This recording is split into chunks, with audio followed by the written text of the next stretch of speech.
Deep in the mountains of Enshi, Hubei, many of the most memory flavors are found in simple farmhouse kitchens.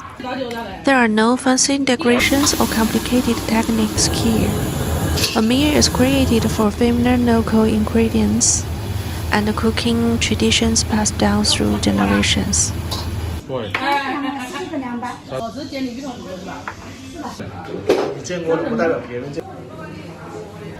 Lemon brings another special flavor, lotus root shoots. They are only available during a short season each year.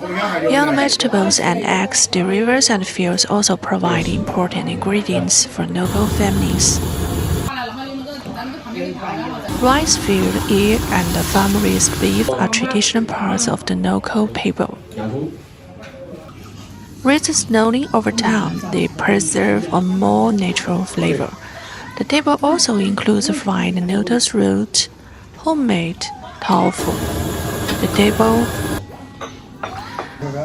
here are pork with garlic sauce and beef bone chop with white carrot.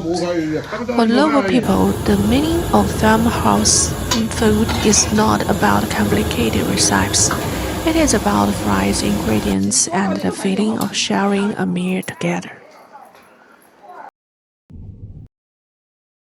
Today we continue deeper into the mountain of Enshi, Hubei. Following the winding mountain roads, we unexpectedly discovered a small farmhouse. Here we saw the most authentic side of local traditions. Under the roof hung cured pork feet and ribs. Local families preserve food for the colder months.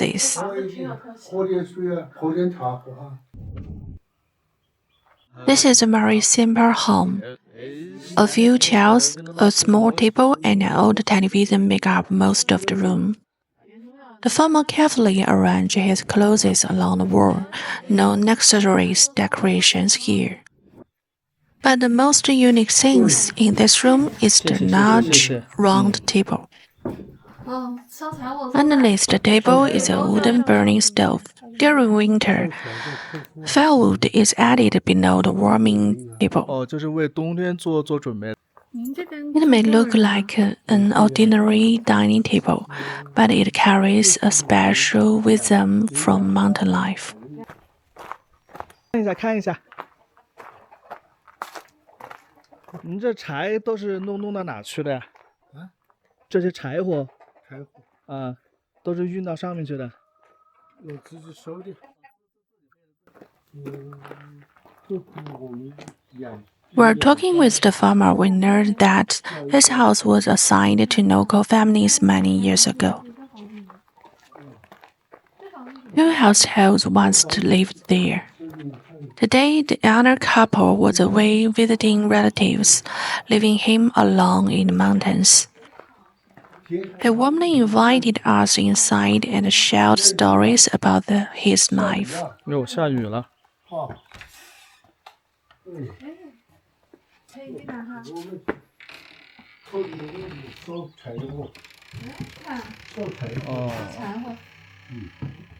那师傅，你在这边主要是做什么呢？种田吗？还是什么？不做什么啊，就农村人嘛。我们就是路过转一转，觉得你这房子挺有特色。喝点水啊，泡点茶喝啊。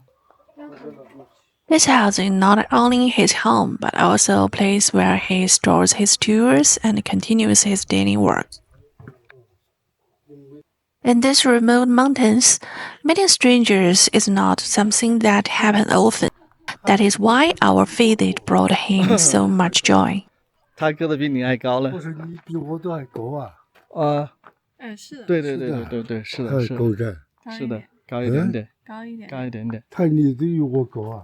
是的，我站的位置高呢。是的，我是比你高一点。对。我还高一点。你可能吃的好一些。是的。对。虚高。每天需要这么多柴火吗？是要烧什么呀？要这么多柴火？烧柴火烤火啊，冬天冷。冷啊。哦，就是为冬天做准备的。Deep in the mountains, winter once mean difficult transportations and sometimes months of isolation. Although he lives alone, his days are still filled with work and purpose. As the rain became heavier, we have to continue our journey. Before leaving, we looked back at these mountains one more time. Mist and snow covered valleys. The mountains disappeared and reappeared in the clouds. All the houses left behind by time. It is hard to imagine that just decades ago, people living here had to work along cliffside paths for days to reach the outside. Maybe one day these flavors, this old home, and these traditions will only exist in memories. But today we are fortunate in life to find them to record a moment when they are still alive.